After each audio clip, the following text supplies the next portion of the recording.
Quand on regarde les decklists des plus gros tournois Yu-Gi-Oh, il y a une chose qui saute aux yeux tout de suite, le prix des decks. Mais pourquoi un deck peut-il coûter aussi cher? Et surtout, est-ce qu'il faut réellement dépenser autant pour jouer et espérer gagner? Bonjour à tous et bienvenue dans cette vidéo. Aujourd'hui on va parler du prix des decks et surtout on va essayer de répondre à une question. Est-ce qu'il faut réellement dépenser autant d'argent pour jouer et espérer gagner? Avant de répondre à cette question, il faut déjà comprendre de quoi est réellement composé un deck Yu-Gi-Oh! La plupart des decks compétitifs sont construits autour de deux grandes parties, l'engine et le non-engine. L'engine est le moteur du deck, celui qui va donner son identité à notre stratégie. C'est lui qui va nous permettre de démarrer nos plays, de développer notre terrain et, selon les decks, jouer plutôt combo, contrôle, midrange, etc. Et c'est justement là qu'intervient le non-engine. Ce sont toutes les cartes qui vont accompagner notre moteur. Elles peuvent nous permettre d'interagir avec l'adversaire, de renforcer notre stratégie ou encore de compenser certaines faiblesses. Et pour certains decks, une grosse partie de leur puissance vient de leur capacité à jouer énormément de non-engine. Ce qu'il faut simplement retenir, c'est qu'un deck est composé de plusieurs éléments. Et si on veut comprendre pourquoi certains decks atteignent plusieurs centaines d'euros, il faut regarder comment sont composés ces éléments. Et pour ça, plutôt que de rester dans la théorie, on va prendre un deck concret pour décortiquer. Pour illustrer notre propos, je vais prendre comme exemple le deck Roulade, qui est particulièrement présent en ce moment. Et forcément, puisqu'on parle d'un deck actuellement très joué, les prix que vous allez voir peuvent être plus élevés que ceux d'un deck moins populaire. Mais justement, c'est intéressant parce qu'on va pouvoir voir concrètement combien coûte le moteur d'un deck moderne avant de lui mettre toutes les cartes qui vont lui accompagner. Si on regarde plusieurs decklists, on remarque rapidement quelque chose. Même si les listes ne sont pas exactement identiques, on retrouve très souvent les mêmes cartes. Dans notre exemple, on va donc avoir un exemplaire de chaque rituel,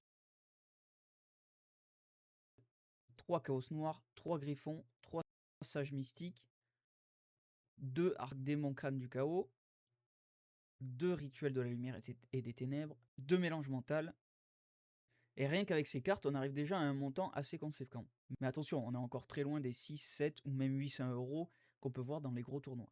Petite précision avant d'aller plus loin, les prix que je vous montre correspondent à un panier card market réalisé au moment où je prépare cette vidéo. Comme vous le savez, les prix peuvent évoluer assez rapidement. Card market n'est d'ailleurs pas la solution pour construire un deck. Je vous invite donc à vous rapprocher de vos boutiques, des groupes Facebook, des échanges en ligne ou même achats sur Vinted, Le Bon Coin. Ça peut faire franchement réduire la facture. Donc pensez toujours à comparer les prix avant d'acheter. Un deck moderne ne peut pas se contenter de son moteur. Donc on va devoir ajouter toutes les cartes qui vont nous permettre d'interagir avec lui.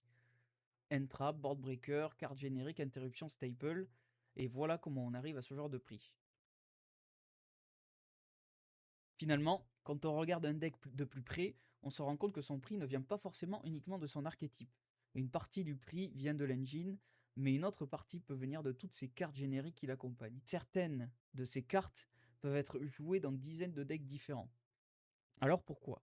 Pourquoi une carte générique qui n'appartient même pas à notre deck peut-elle représenter une part aussi importante de son prix?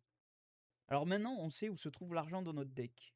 Mais il reste la question la plus importante. Pourquoi certaines cartes coûtent-elles autant? Pour comprendre pourquoi une carte coûte 50, 80 ou même parfois plus de 100 euros, il faut revenir à quelque chose de beaucoup plus simple, l'offre et la demande. Reprenons notre exemple avec Rollad. Ce deck est actuellement très représenté dans les événements et surtout il obtient de bons résultats. Et forcément, quand un deck commence à performer, il attire naturellement les joueurs compétitifs. Des joueurs vont vouloir construire le deck, d'autres vont vouloir tester le deck, et certains vont même vouloir acheter les cartes avant qu'elles deviennent encore plus difficiles à trouver. On peut aussi avoir les collectionneurs grâce à des variantes de rareté comme les Overframe et les Starlight, mais aussi les nostalgiques qui reconnaissent certaines cartes parce qu'ils l'ont vu dans l'animé. Et puis finalement, une même carte peut donc intéresser plusieurs publics différents. Plus il y a de personnes qui veulent cette carte, plus la demande augmente. Et si l'offre, elle, ne suffit pas, le prix augmente. Il y a un deuxième élément qui peut complètement changer la valeur d'une carte, sa rareté. Et évidemment, ces versions ne sont pas imprimées dans les mêmes quantités. Pour les secrets rares, on est sur des ratios relativement classiques, c'est-à-dire 2 par display, mais même là, obtenir précisément carte que l'on recherche n'est pas garanti. Pour les Overframe et les Starlight, le ratio devient encore plus faible. On parle d'une quantité de produits ouverts considérable avant même de tomber sur une carte précise. Si les ratios vous intéressent, je vous mets en lien dans la description un YouTuber qui a fait le bilan de ces ratios après avoir ouvert 155 cases de la Display Chaos Origin. A l'inverse, une carte peut être extrêmement recherchée tout en étant relativement facile à obtenir. Ce qui nous intéresse donc, ce n'est pas seulement la rareté, c'est la rencontre entre la rareté et la demande. Maintenant, on arrive à un autre élément, la polyvalence. Parce qu'une carte peut être chère, non pas parce qu'elle appartient à un deck, mais justement parce qu'elle peut rentrer dans énormément de decks différents. Prenons l'exemple de Peau de la Paresse. Dans ton deck, ils te la font en x2 ou x3. Mais cette carte ne fait pas partie d'un archétype. Alors maintenant, imagine si cette même carte doit être jouée dans 5, 10 ou même 15 decks différents. La demande ne vient plus d'un seul archétype, elle vient d'une énorme partie du jeu compétitif. Et c'est là qu'on arrive à quelque chose d'assez contre-intuitif. Ces cartes ne coûtent pas cher parce qu'elles appartiennent à un deck, elles coûtent cher parce qu'elles peuvent rentrer dans tous les decks. Donc finalement, le prix d'une carte ne dépend pas d'un seul élément. Il dépend de la rencontre entre ce que les joueurs veulent et ce que le marché est capable de leur fournir. Une carte est très demandée, difficile à obtenir et jouée dans énormément de decks, a toutes les raisons de devenir chère. Alors maintenant qu'on sait pourquoi certaines cartes sont aussi chères, une question se pose naturellement. Est-ce qu'on est vraiment obligé de les acheter? Si les decklists compétitifs finissent toutes par se ressembler, et qu'elles jouent toutes les mêmes staples, est-ce qu'on est réellement obligé de les acheter? Est-ce qu'on ne peut pas faire une version moins chère? Oui. Mais il faut comprendre quelque chose. Une alternative moins chère ne consiste pas forcément à remplacer une carte par une autre qui fait exactement la même chose. La première solution, c'est parfois tout simplement de changer d'engine. Prenons l'exemple de Fidrolis. Fidrolis rentre dans les decks synchro comme Killtune ou Elfnote. Si la carte est trop chère pour votre budget, une solution simple, peut-être ne pas jouer de deck synchro. Ça paraît évident, mais c'est une vraie façon d'adapter son budget.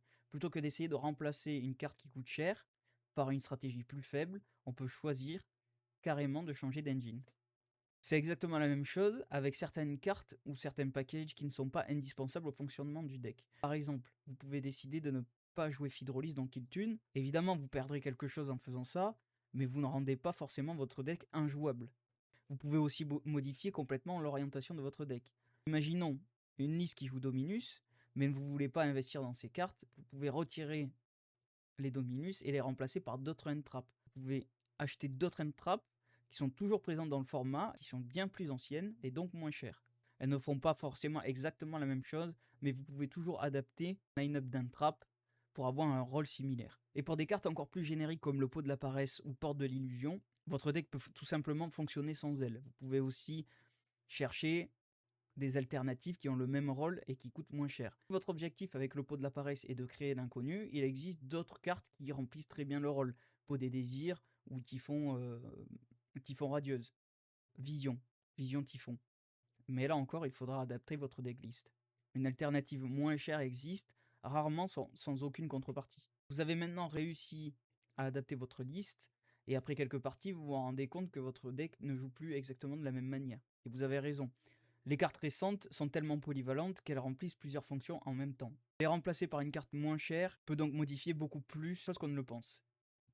Vous perdrez une interaction, modifier vos ratios, avoir moins de solutions dans certaines situations ou simplement rendre votre deck moins flexible. Mais ça ne veut pas dire que votre deck devient incapable de gagner. Ça veut simplement dire que vous devez aller plus loin, réfléchir davantage à la manière dont vous construisez et jouez votre deck. Et c'est finalement là que se trouve le véritable coût d'une version budget. Ce n'est pas forcément uniquement l'argent, ça peut aussi être du temps, des tests et l'adaptation. Et finalement, est-ce qu'on est obligé de jouer la version optimale d'un deck? Si la meilleure version coûte 800 €, est-ce que ça veut dire qu'il faut absolument dépenser 800 € pour pouvoir jouer ce deck? Pour moi, la réponse dépend surtout de votre objectif. Si votre objectif est de faire des gros résultats dans des événements majeurs, alors oui, il faudra probablement accepter de dépenser davantage. Plus vous cherchez à optimiser votre résultat, plus les petites différences entre les cartes deviennent importantes. En revanche, si vous reprenez Yu-Gi-Oh!, si vous jouez occasionnellement ou si votre objectif est tout simplement de participer à des tournois avec vos amis, une version budget peut être largement suffisante. Votre décision d'acheter une carte à 50 ou même 100 € ne devrait donc pas dépendre uniquement de son prix. Elle devrait surtout dépendre de ce que vous voulez faire avec votre deck. Parce qu'au final, dépenser plus ne garantit pas automatiquement de mieux jouer. Alors, est-ce qu'il faut être riche pour gagner à Yu-Gi-Oh! Clairement, non. Le prix de votre deck ne va pas déterminer à lui seul le résultat de votre tournoi. Si vous pensez que copier la dernière decklist d'un joueur qui vient de gagner un événement va automatiquement vous permettre d'obtenir le même résultat, alors le problème n'est probablement pas votre budget. Parce qu'une decklist ne joue pas toute seule. Vous allez devoir prendre des décisions, vous allez faire des erreurs, vous allez parfois mal jouer, mal lire une situation ou simplement vous allez faire surprendre par votre adversaire. Et après plusieurs défaites, le tilt peut rapidement arriver. Et quand vous commencez à perdre, vous pouvez perdre aussi la lucidité, la concentration. Même la meilleure decklist du monde ne va pas jouer à votre place. Yu-Gi-Oh! C'est un jeu de connaissance, mais aussi un jeu d'adaptation. Connaître son deck, connaître les decks adverses, comprendre le format et surtout savoir prendre les bonnes décisions au bon moment. Tout ça aura souvent beaucoup plus d'impact sur votre résultat que les quelques euros supplémentaires dépensés dans votre deck. Mais attention, il ne faut pas raconter non plus n'importe quoi. Oui, le prix de votre deck ne garantit absolument pas votre résultat, mais ça ne veut pas dire que le budget n'a aucune importance. Les cartes les plus fortes et les plus polyvalentes ont souvent un coût, et plus vous montez en niveau de compétition, plus ces petites différences peuvent devenir importantes. Une carte peut vous donner une interaction supplémentaire, vous permet de jouer autour d'une interruption ou simplement vous offrir davantage de possibilités dans une partie. À très haut niveau, ces détails peuvent faire la différence. Alors peut-on gagner à Yu-Gi-Oh sans dépenser une fortune? Ma réponse, oui.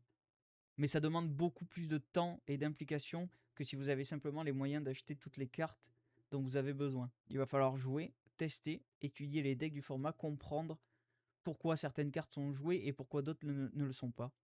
Et surtout, apprendre à construire une liste qui correspond à votre budget et à votre manière de jouer. De là vous dire que vous allez gagner le prochain YCS avec une version budget, probablement pas.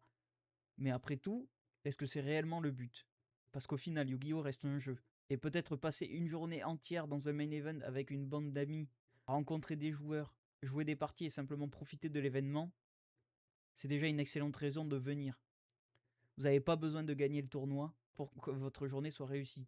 Alors oui, cherchez à progresser, oui, construisez le meilleur deck que votre budget vous le permet, mais surtout, cherchez à prendre du plaisir, à rigoler, à jouer avec vos amis, que ce soit dans un gros tournoi ou simplement dans votre boutique, ou même chez vous, parce qu'au final, le meilleur deck n'est peut-être pas celui qui coûte le plus cher, c'est celui avec lequel vous avez envie de jouer. Merci à tous d'avoir regardé la vidéo, j'espère qu'elle vous aura plu. N'hésitez pas à commenter, dire ce que vous en avez pensé, à liker, à vous abonner. Maintenant qu'on a compris qu'il est possible de jouer à Yu-Gi-Oh! Sans forcément se ruiner, il reste quand même une question.